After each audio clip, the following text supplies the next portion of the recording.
King Arthur's Knights, Chapter 11, Part 4. Sir Mador pushed forward again, repeating his demand. "Have it as ye will," said the king heavily, and went quickly into his private chamber. "Alas," said Sir Gawain and Sir Gareth, "now is the whole realm falling to ruin, and the noble fellowship of the Round Table shall be scattered in civil war."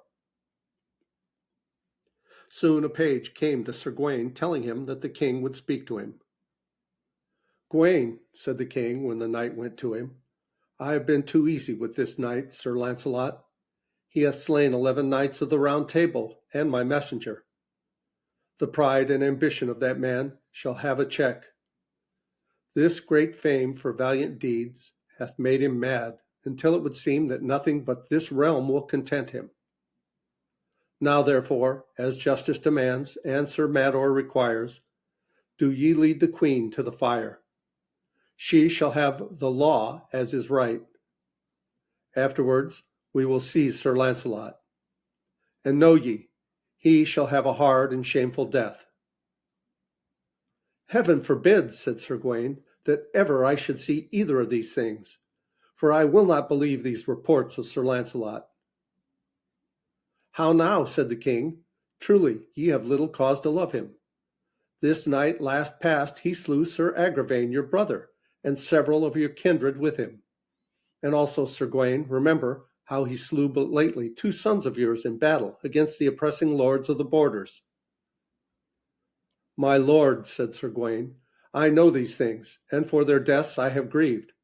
But I warned them all, and, as they sought their deaths wilfully, I will not avenge them, nor think worse of Sir Launcelot." "Nevertheless," said the king, "I pray you will make ready with your brothers, Sir Gaheris and Sir Gareth, to take the queen to the fire, there to have her judgment and receive her death." "Nay, most noble lord," replied the knight sadly, "that will I never do. I will never stand by to see so noble a queen meet so shameful a death." "Then," said the king sadly, "suffer your brothers, Sir Gareth and Sir Gaheris, to be there." "They are younger than I," replied Sir Gawain, "and they may not say you nay." The king commanded the 2 brothers of Sir Gawain to come to him, and told them what he desired of them. "Sir," said Sir Gareth, "it is in your power to command us to lead the queen to her shameful end. But wit you well, it is sore against our will. We will go as ye bid, but it shall be in peaceable guise. For we tell you straight away, we will not oppose a rescue, should any so desire." "Alas," said Sir Gawain, and wept, "that ever I should live to see this woeful day." Then the 2 knights went to the queen and sorrowfully bade her prepare for her death. Very pale was the queen, but very quiet, for now that this had come which she had dreaded night and day, she would bear herself proudly like a queen, innocent as she knew she was of any crime. Her ladies dressed her in her meanest garments. A priest, her confessor, was brought to her, and she was shriven of her sins. Then arose a weeping and a wailing and a wringing of hands among the lords and ladies. Between the knights and the men at arms, she was led through the streets to the lists beyond the wall. Lamentation, cries of horror, and the shrieks and sighs of women arose from the multitude which lined each side of the narrow street. Many were the prayers that rose from white lips, praying God to send a miracle to rescue so sweet a lady from so dreadful a doom. The city apprentices, with stout sticks in their hands, stood in bands, and in their stout young hearts was a great rage. It was in their minds to dash upon the guard of armored knights to attempt a rescue, but they knew how vain their sticks would be against the keen blades of swords. So stricken with horror were all those that looked on that they noticed not how, when the queen and her guard issued from the gates of the palace, a man in coarse dress of a peasant, who was standing in the crowd, strode swiftly away down a narrow lane. There he vaulted with an unpleasant-like deftness upon a good steed that stood in the charge of a young lad, and striking spurs to the horse's flanks, he dashed away madly along the street and through the northern gate into the fields. Amidst the sorrowing people, with women crying and men muttering and looking darkly at the knights about her, the queen was led to the tilting ground beyond the northern wall, and in the midst thereof was a stake. To this she was fastened with a rope, and faggots of wood were piled about her feet up to her knees. Near her stood the priest of her household, trying to cheer her with comforting words. But the queen, pale and without tears, seemed to be dazed, and as if she did not hear him. 100 knights ranged themselves behind the queen, some on horseback, but most on foot. Many of them had followed the example of Sir Gareth and Sir Gareth, and stood without arms. But Sir Mador was on his horse, fully armed, and prepared for combat. Others of his kindred rode beside him. Then Sir Gareth called upon the herald to proclaim what the king had commanded.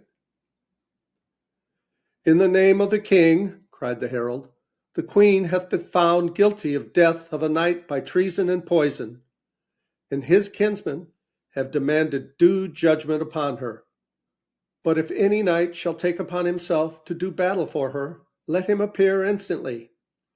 If none do appear, then shall she suffer the death by burning, as the law doth appoint." The herald ceased. The people in the seats, craning this way and that, looked eagerly up and down the list to see if any knight came. They saw Sir Mador in the forefront of the troop of mounted knights glance about him, but no armed man moved forward to do battle for the innocence of the queen.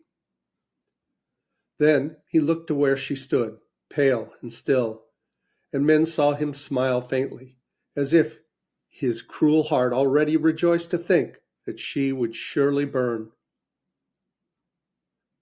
A great stillness was on the multitude of people. The eyes of all the citizens of London were bent upon that long, wide space of sand between the lists. Many, blurred by tears, could not bear to look at the white figure in the midst of the faggots. Men and women held their breath. They saw Sir Mador look towards Sir Gareth, as if to ask him why he delayed giving the signal for the executioner to go forward to do his duty. Sir Gareth stood looking down the list toward the great entrance. His brother, Sir Gareth, was beside him, and in the hearts of both were prayers which asked that something might happen to prevent them doing this dreadful deed upon their fair queen. "I do call upon you, Sir Gareth, to fulfill the law." Sir Mador's harsh voice rang out in the silence, startling all. With the sound, Sir Gareth threw up his hand in a gesture of despair. He turned to the executioner, who stood beside the cauldron of fire, and pointed to the queen. Horror held the great multitude in silence, and all eyes watched the man put his torch in the fire, and then carrying it blazing toward the faggots. Suddenly men heard a strange throbbing sound, as if from a distance. Then quickly it changed into the fierce beat of horses' hoofs, and before many could realize what it meant, through the great gate at the end of the list dashed knights in armor, on horses whose foam-flecked trappings showed at what a speed they had come. At the head of them rode a great knight, and as men caught the device upon his shield, a great roar of gladness burst from the throats of the people, while women sobbed for joy. "Sir Lancelot! Sir Lancelot to the rescue!" was the cry. As the knights entered, Sir Mador's quick command sounded, and the knights about him ran forward and surrounded the queen. They had barely reached the place when, with a great crashing sound, the party of Sir Lancelot was upon them. Many of Sir Mador's people were at once thrown headlong to the ground by the force of the shock, but the others fought fiercely. This way and that the battle swayed, Sir Mador trying to thrust the others from the fire, and Sir Lancelot's kinsmen striving to reach the queen.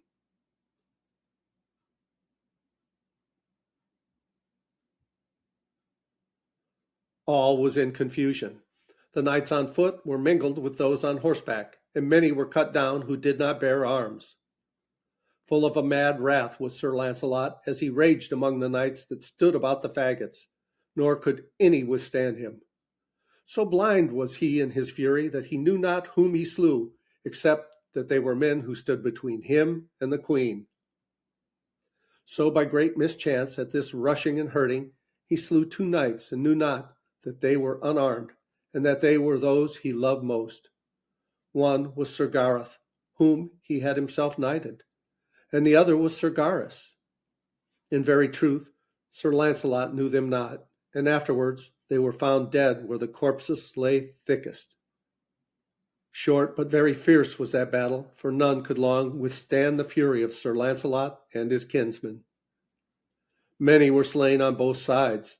Sir Mador had his head sheared from his shoulders by a stroke of Sir Launcelot's sword, and the remnant of his party fled. Then Sir Launcelot rode to the queen, cut her bonds, and lifted her upon his horse full tenderly. Her eyes streamed with tears as she returned thanks to God for her deliverance, and hardly could she tell her gratitude to Sir Launcelot. Thus, with continued praises of the people in his ears, Sir Launcelot fared forth amidst his kinsmen, and taking the road northwards, he rode with the queen to his own castle of Joyous Gard. For, said he, I will keep the queen in safety until I know that the king is assured of our innocence of any treason against him. But I doubt our enemies have poisoned his mind, for never else would he have suffered her to go to the stake. But therein was Launcelot in great error, as in much grief and remorse he came later to see. For if instantly he had taken the queen to the king, and had dared his enemies to prove his treason and the queen's, they would have been instantly discountenanced, and King Arthur would have known and loved him as he had ever done, for a true knight and a peerless one. Nevertheless, Sir Launcelot would ever have had the hatred of Sir Gawain, which was caused by his slaying, though unwittingly, the 2 good knights, Sir Gaheris and Sir Gareth, whereof came great bale and sorrow. And we'll start on Chapter 12 in the next King Arthur video. Please like, subscribe, leave a comment below.